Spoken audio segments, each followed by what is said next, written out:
Okay, so this is an example of how to do a topic study, in this case in Proverbs.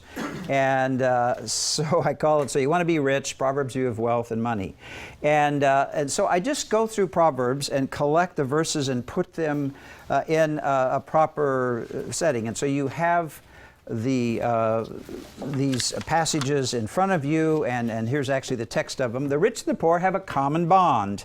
Obviously, the Lord is maker of both of them, and He gives light to the eyes of both of them. So you have those verses again on your handout. The poor and the rich have very different relationships, and Proverbs very insightfully points this out. The poor's relationships are, the wealth adds many friends, but a poor man is separated from his friends. All the brothers of a poor man hate him. How much more do his friends go far from him? He pursues them with words, but they are gone. The poor is hated even by his neighbor, but those who love the rich are many. So the rich obviously have contrasting relationships, don't they? And so it's not a commending of those of one over the other, but it's simply, as the Proverbs do, it's noticing those relationships. It's observational truth. And it's tragic, isn't it? The less you have, in many cases, the fewer friends you have, and that's a tragedy. The rich should be aware of mocking or oppressing the poor.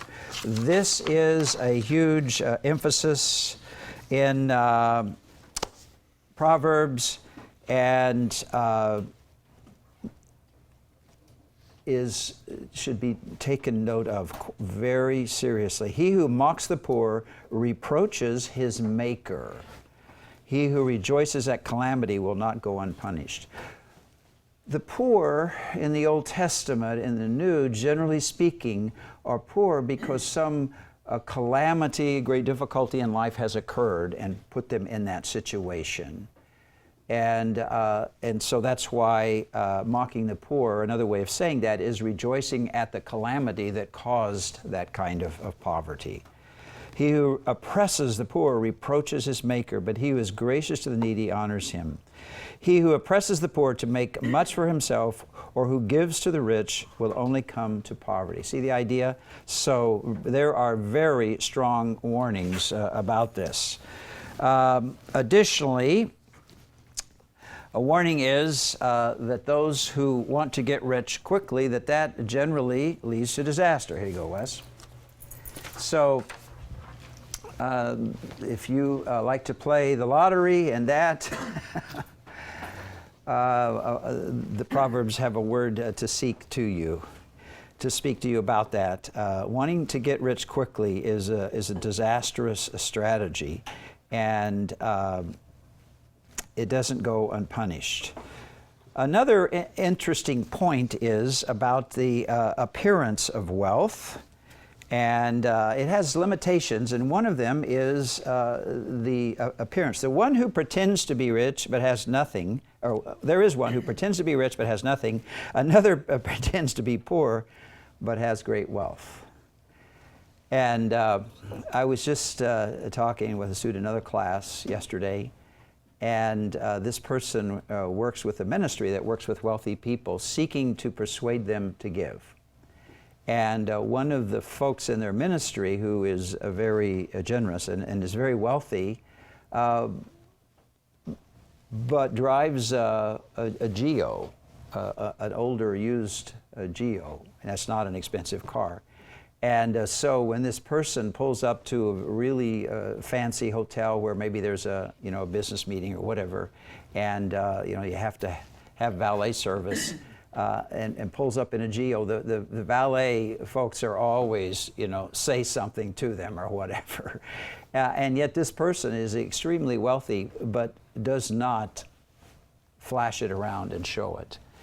And of course, in Southern California, there's a lot of folks who do pretend to be rich, and with the economic downturn, it was a pretty significant wake-up call. Another limitation of wealth has to do with its value, and integrity is far more valuable than wealth. Listen to these. These are amazing. Better is the poor who walks in his integrity than he who is crooked, though he be rich.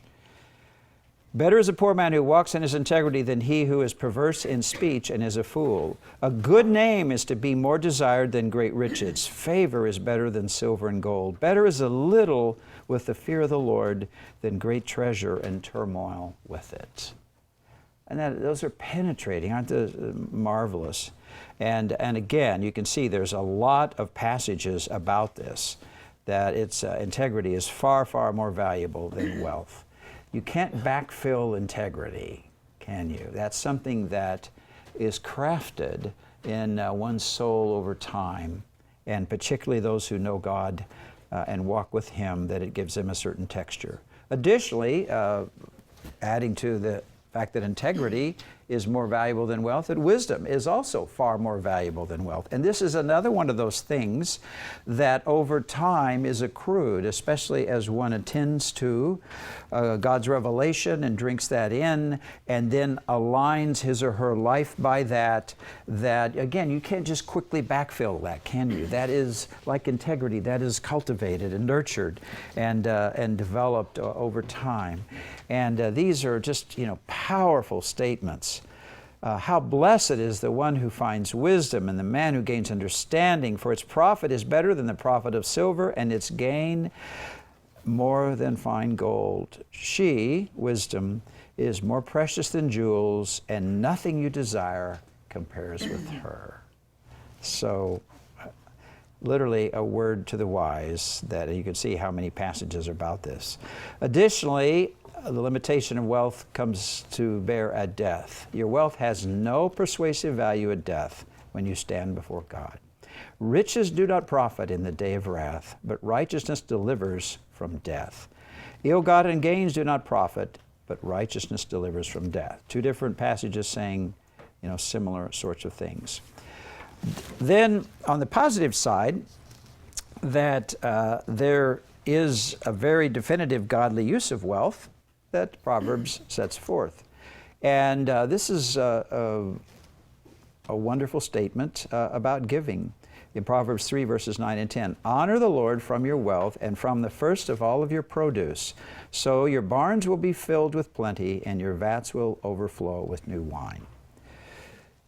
So it's the idea of giving off of the top, not what's left over, but of course there was the whole offering of first fruits in that, first produce in Israel. Additionally, generosity to the poor is repeatedly commended. Repeatedly commended. Again, in the absence of certain governmental social structures, then in Israel the poor was mediated through the temple in local communities, and later on, when there were synagogues, probably during the intertestamental time, then caring for the poor was mediated through the synagogue, where God's people gathered during that time. And so here's a stunning one. He who is gracious to a poor man lends to the Lord, and He will repay him for his good deed. Proverbs 19:17. Etc., etc. But you can see this is, look at the volume of these, repeatedly commended. Being in debt as a borrower makes you the lender's slave. The rich rules over the poor, and the borrower becomes a lender's slave. Proverbs 22:7. Next proverb right after train up a child in the way he or she should go, isn't it? And then here's a fascinating thing that a lot of folks are really not familiar with this, but this is really an astonishing piece of wisdom for us. And if you could drink this in, it will do wonders for your soul. Proverbs 30, verses 7 through 9. 2 things I ask of thee, do not refuse me before I die. Here we go. Keep deception and lies far from me, number 1. And number 2, give me neither poverty nor riches. Feed me with the food that is my portion, lest I be full and deny thee and say, who is the Lord? Okay, if you're wealthy, yeah, self-made person. Or lest I be in want and steal and profane the name of my God. So the two extremes have their own sets of problems, don't they, each of them? And so there is wisdom in the middle way. And that really is an astonishing sort of thing. Then I pulled together then kind of 4 summarizing principles from these. It was pretty easy once you go through this. First, God may give you wealth, but respect those who don't have it, the poor. Secondly, don't try to get rich quickly, but seek the middle way. Thirdly, integrity, wisdom, and righteousness should be sought more than wealth. And fourthly, give to God off the top and give generously to the genuine poor. Those are themes that kind of coalesce and come together in the Proverbs. So this is marvelous stuff, isn't it? It's so very practical and so very life-related as wisdom literature is. So any questions about this? This is just one example of how to do a topical study, a subject study in Proverbs, and just pull these things together. So.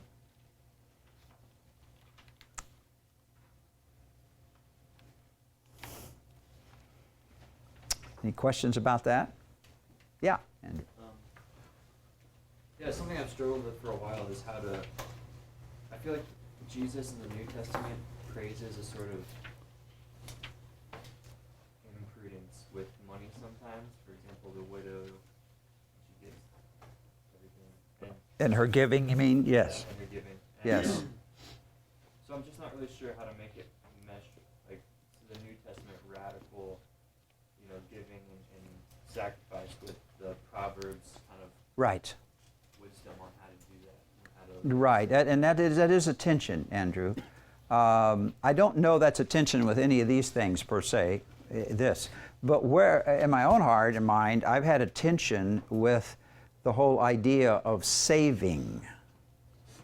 And the Proverbs talk about the ant that gathers and stores out and saves. And there really aren't any verses in the New Testament on saving per se.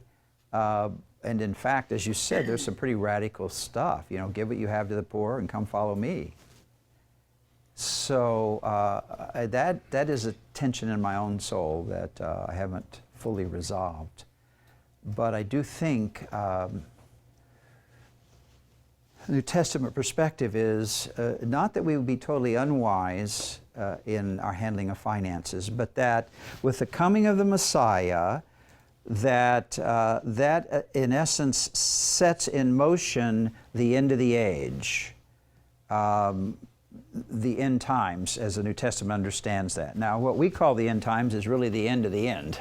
But with the coming of Messiah, the end of the age is set in motion, and there's a certain radical quality that Jesus asks of his people in light of that. And so I think that does, in some areas, temper about saving and all of that in the Proverbs. Now, there are folks that do financial planning and work with some of the wonderful evangelical financial organizations.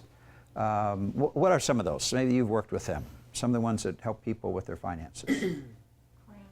Crown Ministries, yeah, one of the better known ones. There's several others. Anybody worked with any others? Okay, well, there's some really good ones. And one of the first things they emphasize is saving. And again, I don't have the final word on that, but I have a tension in my own heart about that. Just given how Jesus kind of shifted God's people into a different gear when he came. So I've often thought over the 21 years here in Southern California where it has taken so much work to own a home here. And not just buy one, but now keep one, not lose it. And my favorite reference is that I've thought of great people throughout the history of the church. Not that I'm one of those, but just thinking, does it matter whether John Calvin owned a home or not? Or Augustine, or any of the great folks of the church? Was that a big deal?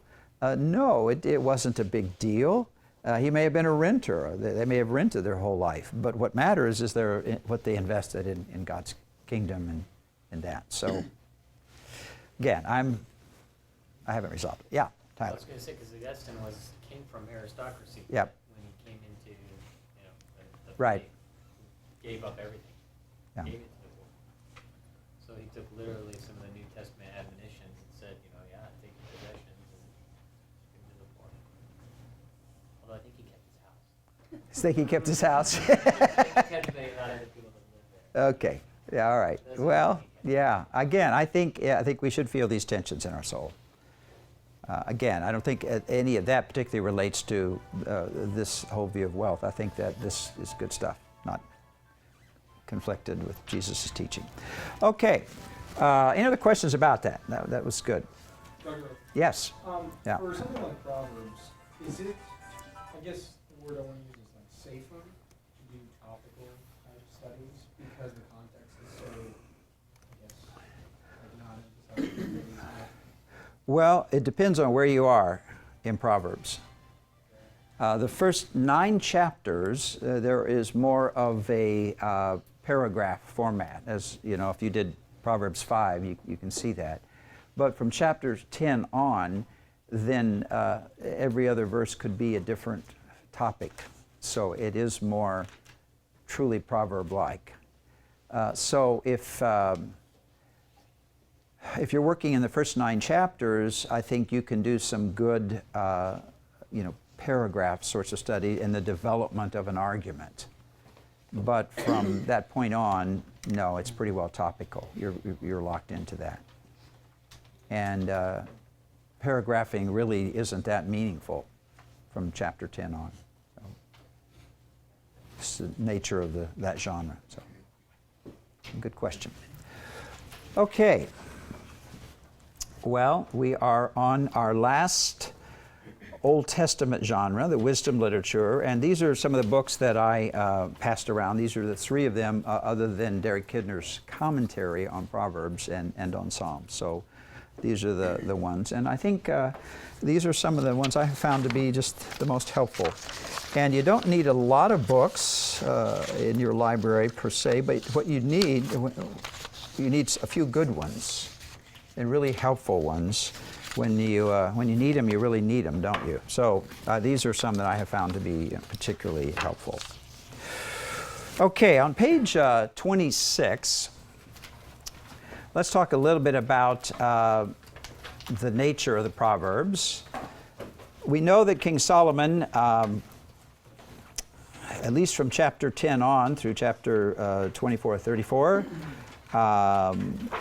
wrote many of these or collected them, and we're told in 25:1 they were copied by the men of Hezekiah, later king of Judah, and King Lemuel in chapter 31 has an oracle which his mother taught him. Amazing part of Scripture.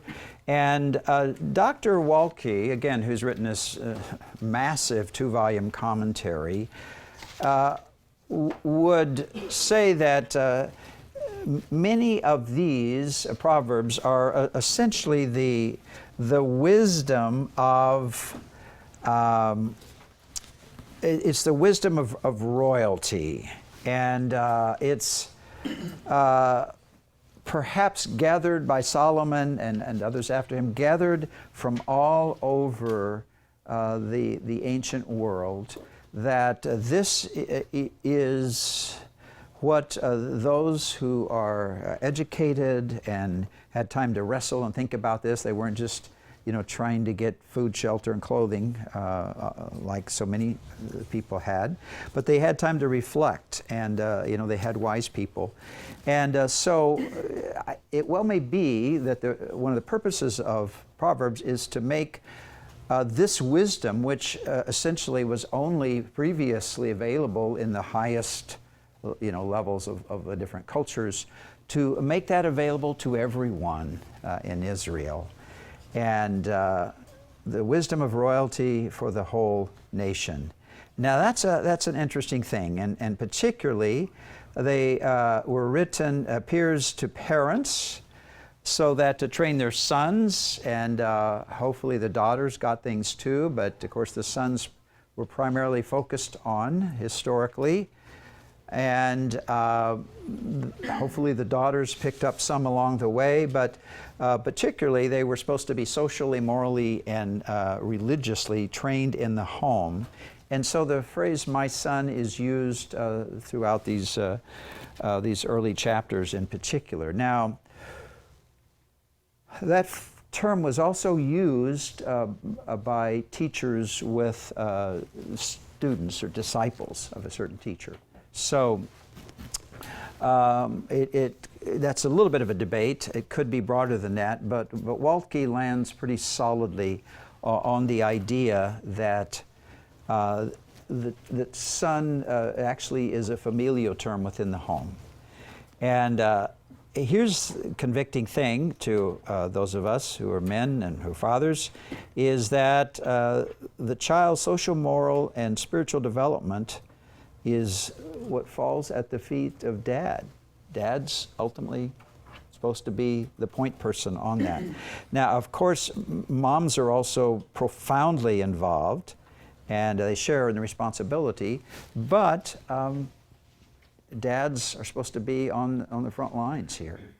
And I dare say in so many of our homes, men have abdicated that responsibility in the Western world. And any of you raised in a home where your dads entered in helping to teach you, especially spiritually? Did they read to you? Did they talk to you about spiritual things? Yeah. How did that happen?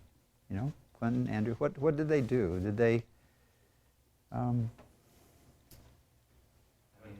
me, taught me, took me, I guess, just engage in conversation about spiritual things. Kind of apprenticed me in how to be a man. Wow, that's wonderful. Good stuff. Yeah.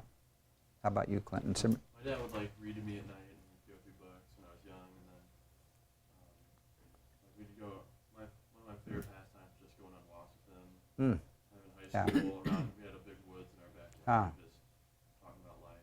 Really? You even did that in high school? Huh? Yeah. Okay.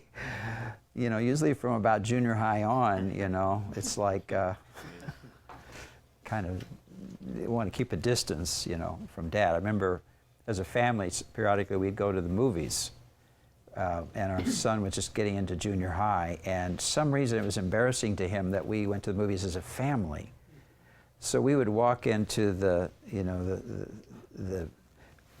big lobby of the theater, and he was, 20 feet away from us. It was, "I'll meet you in the theater," that sort of thing. So I'm glad that you were able to overcome that. You didn't have an aversion to being with your dad.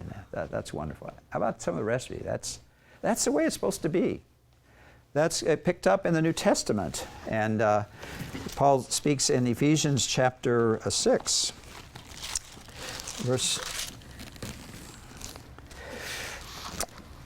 verses 1 through 4.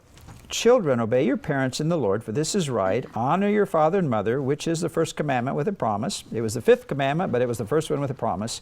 "That it may be well with you and that you may live long on the earth." And Paul internationalizes it as opposed to long in the land. "And fathers, do not provoke your children to anger, but bring them up in the discipline and instruction of the Lord." Wow, isn't that beautiful?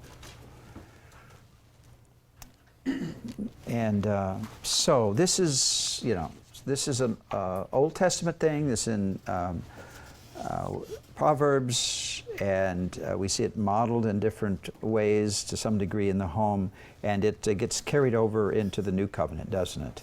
Now, of course, Mom and Dad were both involved in this, but Dad should feel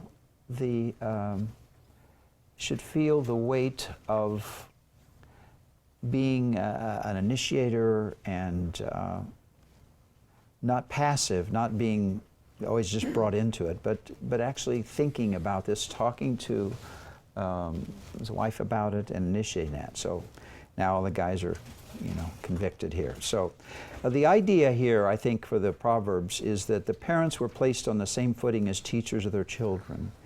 And obviously,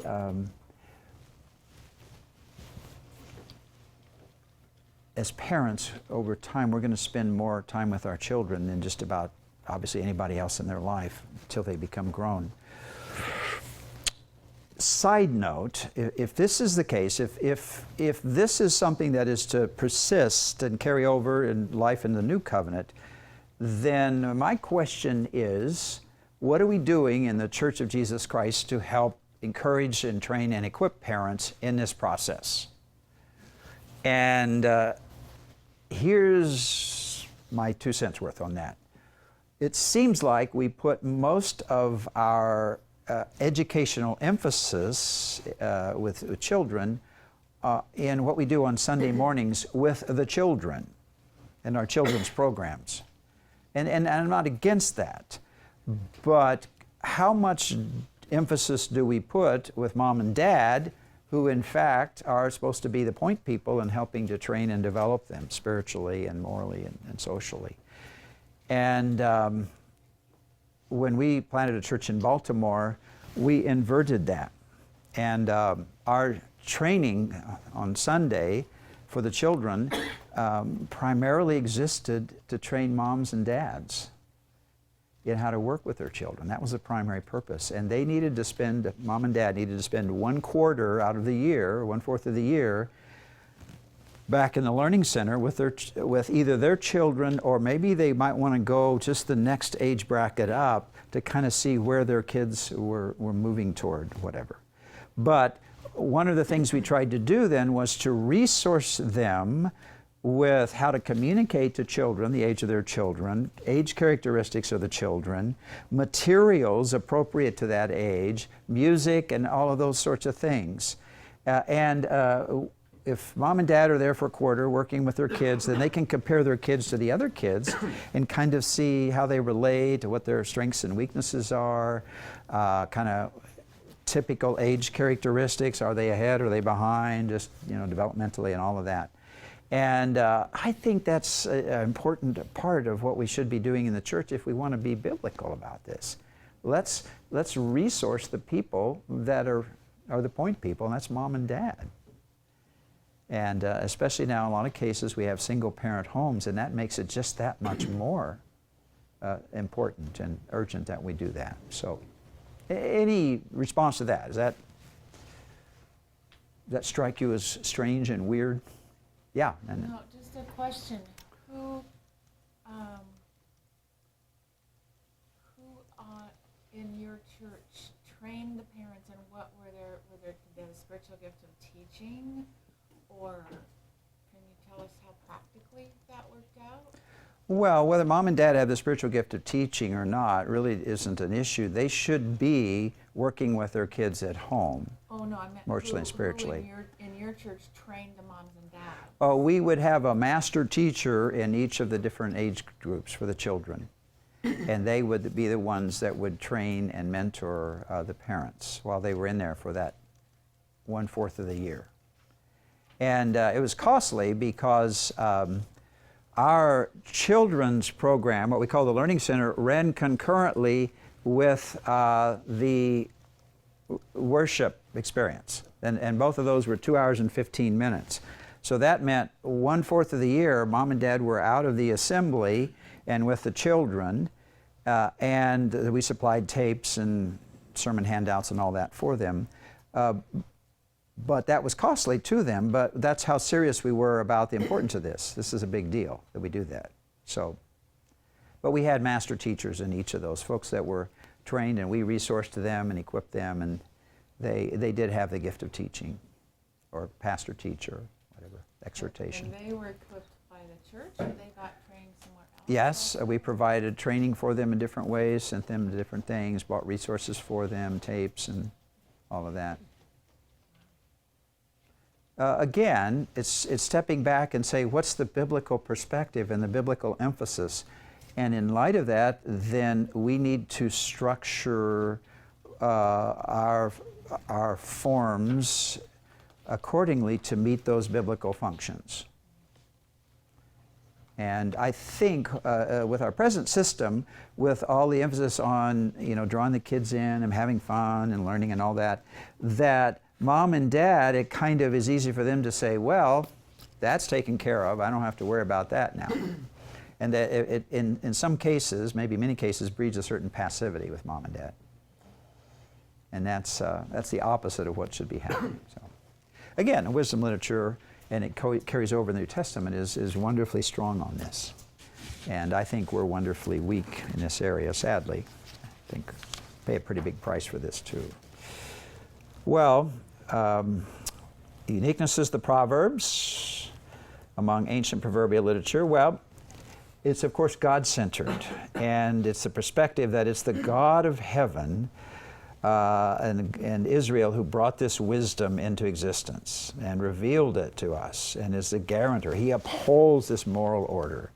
And of course that is captured and summarized in the fear of the Lord is the beginning of wisdom. So it takes this proverbial literature and if relevant and necessary, it runs it through a God-centered filter and compares it with other, revelation. And so I think there's beauty in that, to see what does skillful living look like from a God-centered perspective.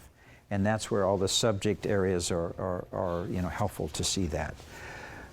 What's the purpose of Proverbs? Well, to make us skillful in living. And that we would be wise and we would know how to think, we would know how to communicate, and we would know how to embody that in a life that is God-centered and pleasing to the Lord. And again, much of that, the majority of that, is what takes place in the home. And so mom and dad need help, encouragement in that area. So if you have questions, just jump in. I'm going to keep going here. So what does wisdom mean in Proverbs? It's knowing and following God's fixed, eternal, and righteous order, granting life to those who walk in it. And it is fixed, and it is eternal, and it is righteous. And we see that with the picture of wisdom embodied as a woman street preacher who is at the head of the streets and is drawing and calling people to listen to her. And there is a certain way, there's a certain path, a certain set of values that she is heralding and proclaiming. And of course, our goal is to walk in those. And it grants life to us. That it avoids shortening our days, for example, and it gives us a sense of how to avoid the difficulties of life, and it results in a whole profile of a person. And isn't it delightful to be around wise people? Folks that they just have an integrity and a depth to them, and you feel comfortable with them, and you feel safe with them. And I have a friend that is that way, and he has the spiritual gift of wisdom, and as does my wife. Boy, that's a sweet deal. I didn't know of that when we got married, but that's part of her gifting. And it's so much fun to get the two of them together and to talk through issues, and just to see, how they bring that wonderful perspective. And ideally, a person with a gift of wisdom has, in his or her reading of the Scriptures, has gleaned things from the Scriptures that are very applicable to the choices in life. And they know how to lay out what wise living looks like, and in many cases they're skillful in helping people with the broken pieces of their life. For example, my wife Marty and I will meet a lot of times with Talbot students or Talbot grads later on, and I've performed a few marriages, for some of them. And so that leads then sometimes to marriage counseling later on. And wow, we've encountered situations where we're in a restaurant, and they're on one side of the table, and Marty and I are on the other side. And maybe they're in some really difficult problems maritally, and it's just really, there's a lot of brokenness and a lot of, bad decisions they've made, and they haven't worked through issues from their home, and they've brought those into their marriage, and it just makes it so complicated. And as they kind of pour out these things, and as there are more and more issues on the table, literally, as I'm looking and kind of sensing all these and the mounting things, I'm literally beginning to pull back from the table. It's kind of like, oh my. I'm in way, way, way, way over my head. I have absolutely no idea what to say to these dear folks. I, care about them and will pray for them, but I just don't know. And literally, many times as I'm moving back out of the corner of my eye, I can see Marty moving forward. I'm wanting to disengage because I feel helpless, and she is wanting to engage that much more intensely because she has the gift of wisdom, spiritual gift of wisdom. And it is one of the 19 gifts, a word of wisdom, New Testament. And so as all these kind of broken pieces of a person's life get laid out, she's rolling up her sleeves, and it's kind of like, okay, it's time to go to work. This is one of my purposes in the body of Christ. And that's the whole idea of wisdom, what it's about, isn't it? To really help people, even if they haven't made good choices in certain areas, to help them get back on the path, and to do it God's way, according to His order, and to bring grace and mercy and kindness out of the chaos, and to help them hopefully begin to choose to make better decisions, to live more skillfully, from this point on. And boy, we need that, don't we? We need folks in the body of Christ like that. And so folks who have that gifting, hopefully in their reading and study of the Scriptures, they have simply deepened and enriched that as they read through the Bible, and especially in the wisdom literature, that they would be steeped in that and could bring these things to bear on folks' lives. So again, that's a really, really important part of spiritual formation, and a missing piece, it seems like. So, questions about that? Just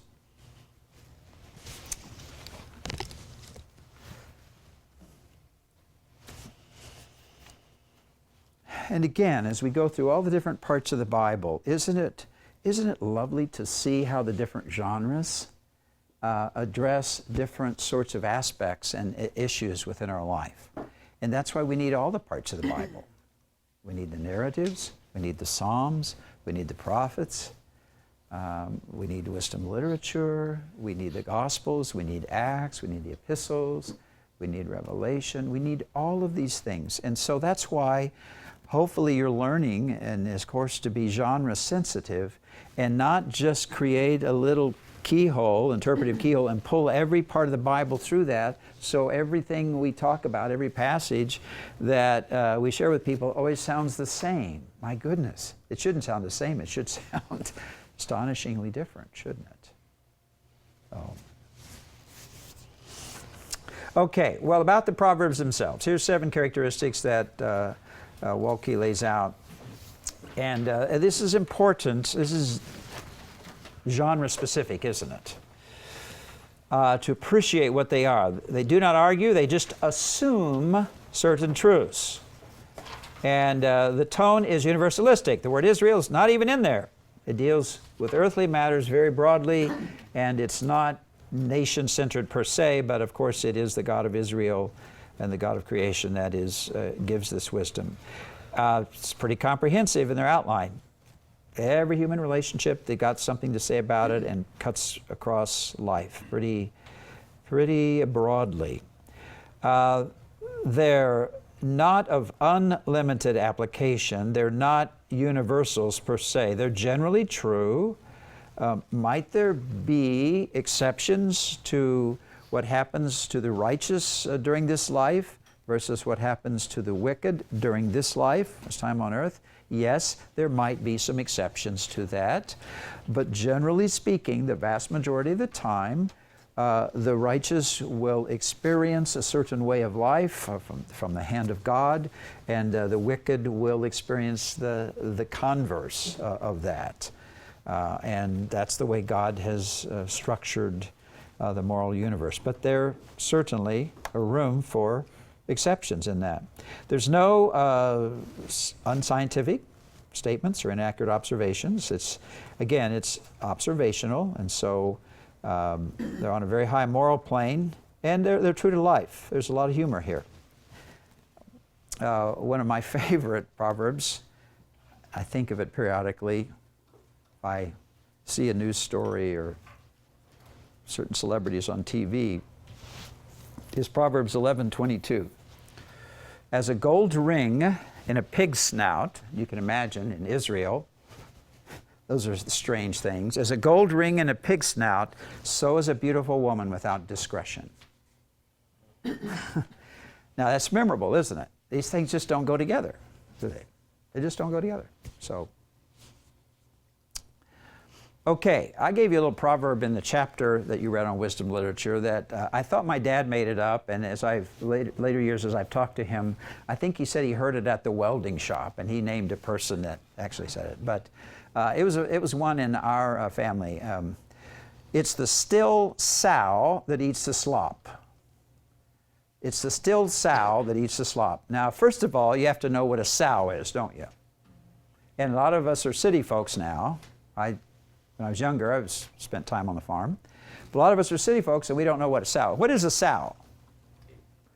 Pig. What kind of a pig? Female pig. All right. Yes.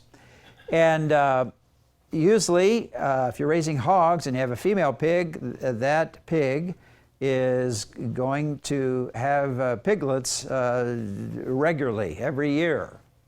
I don't know if they have a shorter gestation period or not. I don't know. Anybody know what the gestation period of a pig is? Much shorter than a year. I know that they can have several litters Yeah. a year. It's about 4 months and 3 days. 4 months and 3 days? Well, again, you want them to have time to be able to care for their young, to nurse them and help the young get up a certain age. So, you'd want to be mindful of that. But a sow is a mother pig, and normally with piglets. And obviously, let's say she has 8 or 10 or 12 piglets. Whew. Wow, that mama's going to be hungry, isn't she? And so my father and others observed pig life, and they came up with the conclusion that the pigs that you looked at, the sows that ran around, made a lot of noise, they attracted attention, but they didn't get much of the food. They got a lot of focused attention, but they weren't particularly productive and fruitful. But the big mama, the sow, who had lots of hungry little piglets to feed, in many cases she would stand right in the middle of the trough, waiting for the slop to come. Now that's a bit rude in our settings, but she wasn't making noise. She was just very purposeful and very strategic, and she ate the food and was able to feed her little ones. And so we used that in our home periodically, and we understood what it meant, that it isn't always a person that attracts a lot of attention, but sometimes it's the folks that go about their business and are intentional and purposeful and try to do it with, and with good motives. They're the ones that really accomplish the things and do a lot of that. And they may never get the attention, but that's okay. The goal is not to get attention, it's to do what God has given you, what's before you. So it's kind of unique to our families to talk about that. Now, it's the still sow that eats the slop. Tell me about that just as a proverb. What do you notice about that? Short, okay. Long proverbs probably don't last very long, do they? It's short. Okay, what else?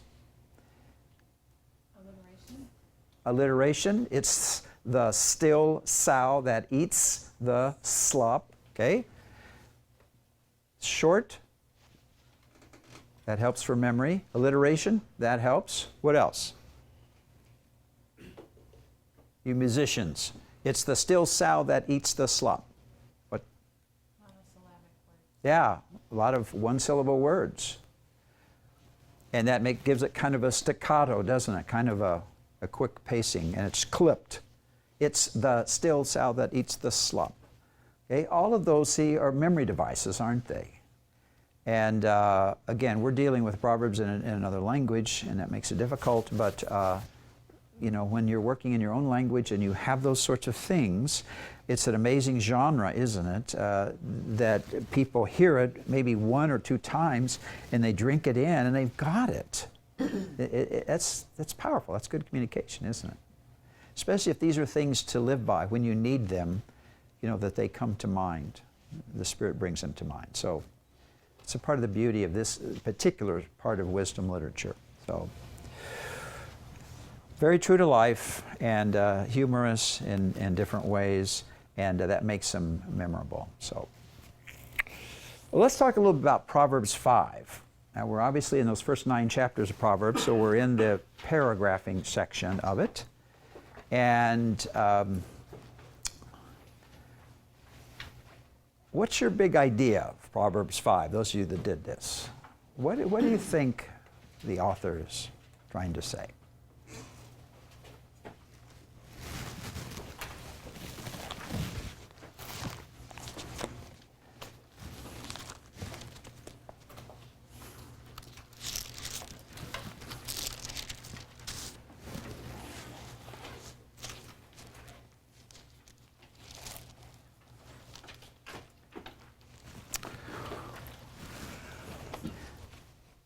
Well, while you're pondering that, trying to screw up your courage to say something, okay, I hope you will. I don't know about your home, but we talked about a lot of things in our home, but we didn't talk about sexual things very much. Is that fair to say? Many of your homes that way? My dad had the talk with me when I was 25 years old, and it was a couple of days before I got married. Now, what he told me was really good stuff, and I think about it, you know, periodically. It was really good. You know, it would have been helpful 10 years earlier at least, maybe 12. You know, it would have been really helpful, sorts of things. But he just was, you know, uneasy about it. My mom wasn't so much uneasy as she was kind of, God, my mom and dad were kind of different. My mom would say inappropriate things. She wasn't trying to be crass or crude, but she just, I don't know, it would just kind of come out. I would just blurt things out, and I'd go, ooh, you know, I would just, oh my, you know. That wasn't helpful. It kind of pushed me the other way. But my dad, I guess, was embarrassed about this and didn't talk about it. So many of us have grown up in homes like that. And then, of course, what's your alternative? Where are you going to get your education about sexual matters? The locker room. Yes, the locker room. Oh, my goodness. Wow. Starting in junior high, right? And maybe it's starting in elementary now, but oh, man. Oh, yeah. It's hard to get all that stuff out of your head, isn't it? So, but here's the beauty of Proverbs 5, is that our Heavenly Father is not hesitant to talk about this. And Proverbs 5 is a beautiful example of where, in a sense, he's saying, my child, sit down. We need to talk about this. This is a very important area, and I want to give you some incredible wisdom about how to handle yourself sexually. And it's not exhaustive, it's pretty specific, this particular chapter, isn't it? But there's some amazing things. So what is, that is kind of a little backdrop. What is your idea for Proverbs 5?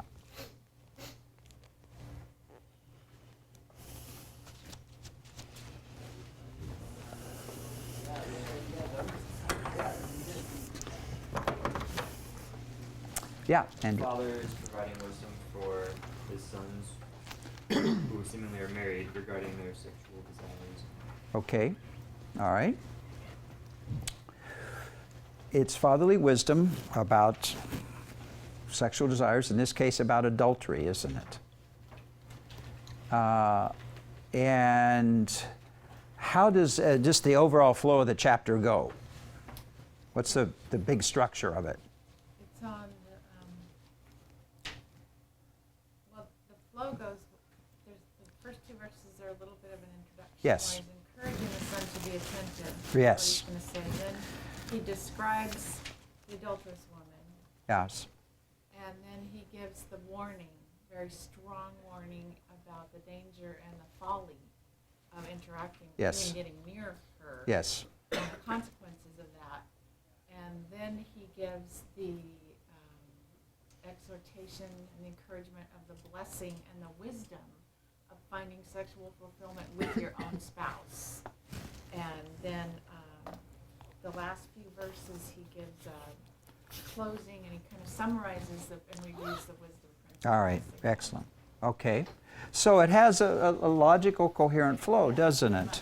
Yes.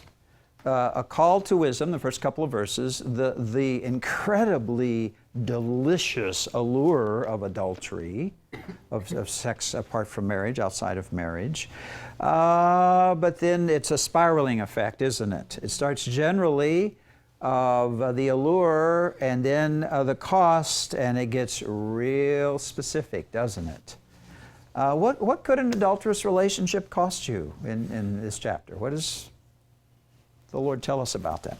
Just what could it cost you? Hard-earned goods. Pardon? Your hard-earned Your hard-earned goods. If you're financially motivated, it could cost you your hard-earned goods. Your health, absolutely. You destroy your health, especially now with certain diseases associated, sexually transmitted diseases. Fellowship in the congregation. Oh, your fellowship in the congregation, absolutely.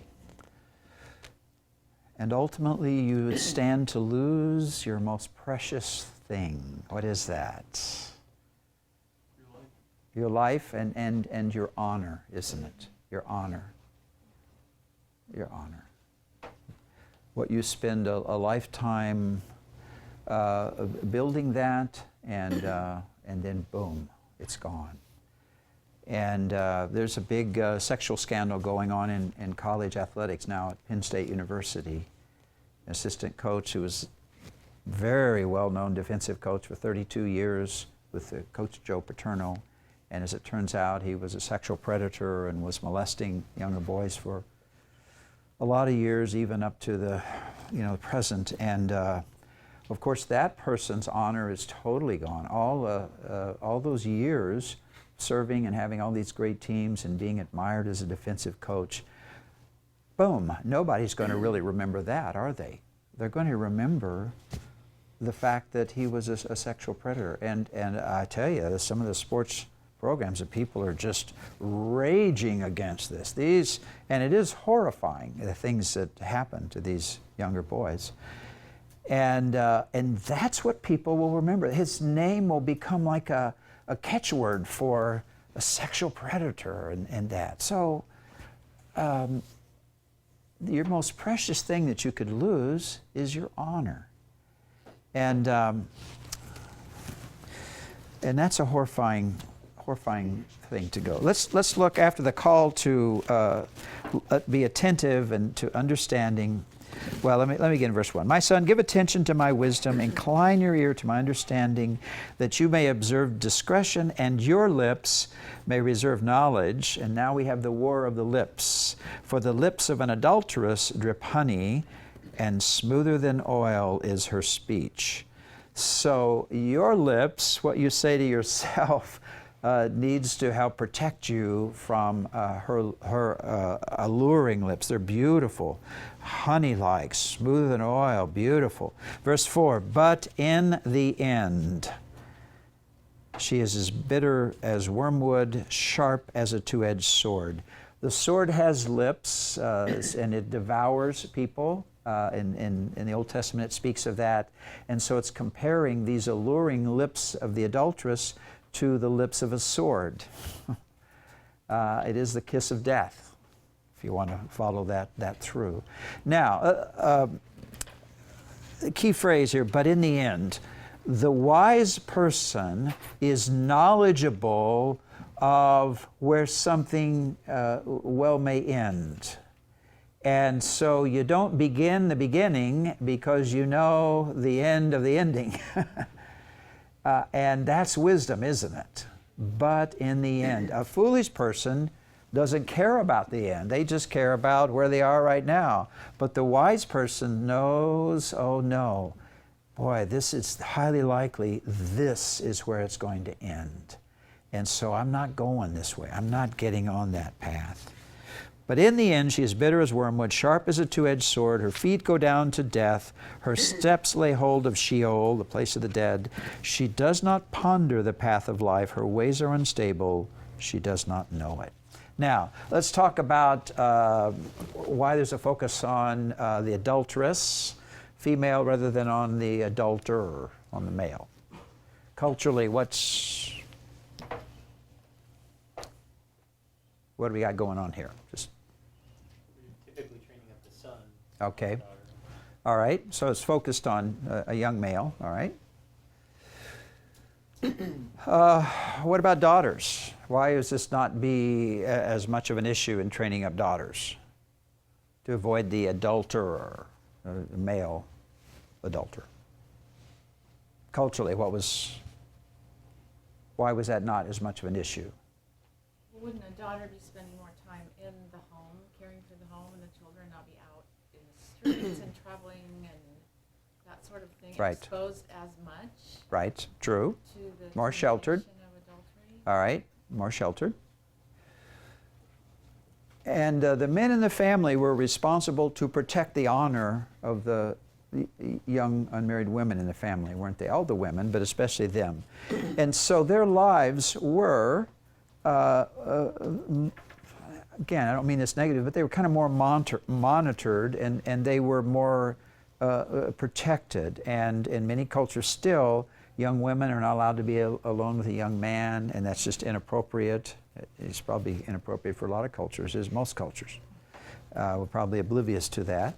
But and the men of the family would be very vigilant to protect that woman's honor, that young girl's honor, until time to be married. Because if something bad happened to her, and her honor was hurt or shamed, lost, then that reflects on the whole family, doesn't it?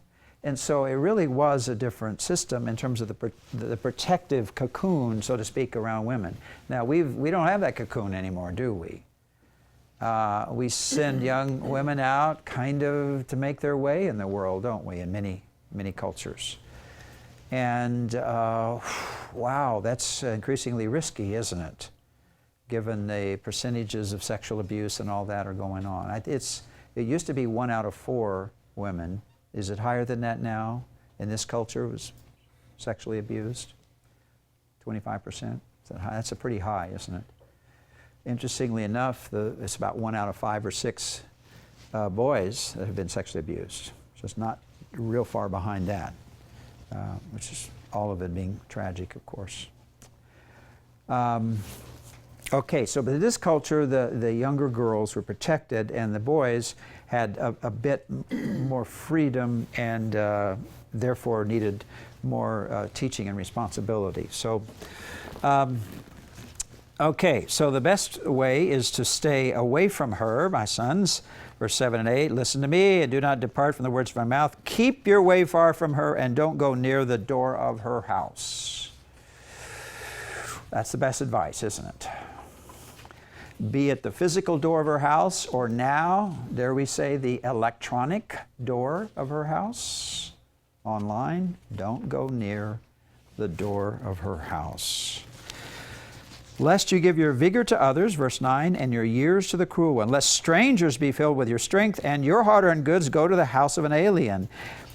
Divorce is financially devastating. If there was adultery, if you were adulterous, and it leads to a divorce that went out on 2 marriages now in America are ending in divorce, it is financially devastating. And most folks never recover from this financially. Never, ever. It's that difficult. And you groan at verse 11 at your latter end when your flesh and your body are consumed. Wow, perhaps the end of life, but perhaps the end of life with some kind of physical malady attached to it. Verse 12, and you say, oh, how I hated instruction, and my heart spurned reproof, and I have not listened to the voice of my teachers, nor inclined my ear to my instructors.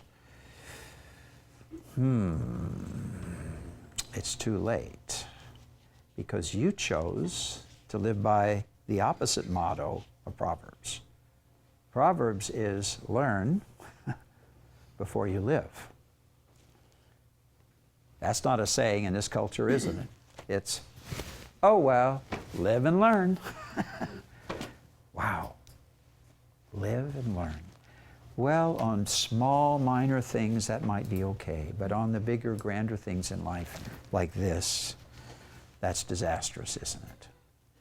No, you want to know the end before you begin the beginning. You want to learn before you live. And especially with young men and now young women, because we have an equal adultery opportunity culture now, don't we? They both could have access to this. They need to learn before they live. Verse 14, I was almost in utter ruin in the midst of the assembly and congregation. Now, I speak on this every once in a while when I'm invited into a church to preach. I think, well, I'm going to either speak about sex or money. I'm kind of exploit my prerogative as an outsider. These are flammable things for the pastor to talk about, so I'll speak about one of them. So I've done this 2 or 3 times in different congregations, and what has happened is that I've had people come up to me who have experienced this. And generally what they have said is, Walt, keep shouting this from the rooftops. This is not hyperbole. This is not overstatement. This is really true. One young couple came up and they said, we're believers. We met at work. We were both married to other people, and we fell in love, had an affair. We divorced our respective mates, so we got married. It's been 3.5 years, and we've moved from church to church, and they said everywhere we go, we feel as if there's a neon sign on our forehead that says adulterer. See, it's a shame, isn't it, of it? Of losing your honor. Now, you need to work through that, of course, but that's a part of the cost of it, isn't it? The shame of it. And it had been 3.5 years. And they were wondering if they would ever get past that, and the regret of what they did.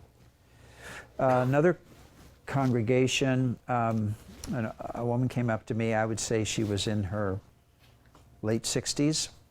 Which doesn't seem so old now, but she was in her late 60s, and she said, Walt, let me tell you my story quickly. I was married for 30-some years to a pastor, and unbeknownst to me, he was a sexual addict almost that whole time, and he was having affairs with women in the churches we were in, and I didn't know, but that's why we had to keep moving to other churches. And additionally, he got addicted to pornography and all that, and other stuff worse than that. And he kept refinancing our house and pulling equity out of our house to finance his addiction. And finally, it all came out, and he got caught, and our life was ruined. And we got a divorce. I don't know if she divorced him or he her. We got a divorce, and she said, I lost my home. I lost my honor. People said, even my own kids disdained me. Said, Mom, how could you do this all these years? How could you be so naive? How could you be oblivious? This was going on right under your nose. How come you didn't see it? So she lost their respect of her and her relationship with him. So here she is in the latter stages of her life, and she lost her marriage, she lost her children, she lost her home, and she lost her honor. Wow. That is costly, brothers and sisters. That is costly. So, this is not hyperbole. This really does happen. It really does. What's the better way to go? Okay, quickly. Work on your sexuality within your marriage. Work at it. It doesn't just happen. You need to cultivate it. You need to choose to be satisfied and exhilarated with your mate. And that does take work. Now, here's the key thing. Those of you working with youth,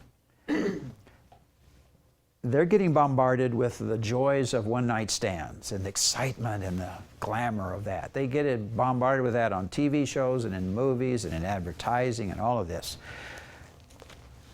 What we need to do, in part to offset that, first of all, we need to tell them the cost of one-night stands. We need to be talking about these things with our youth.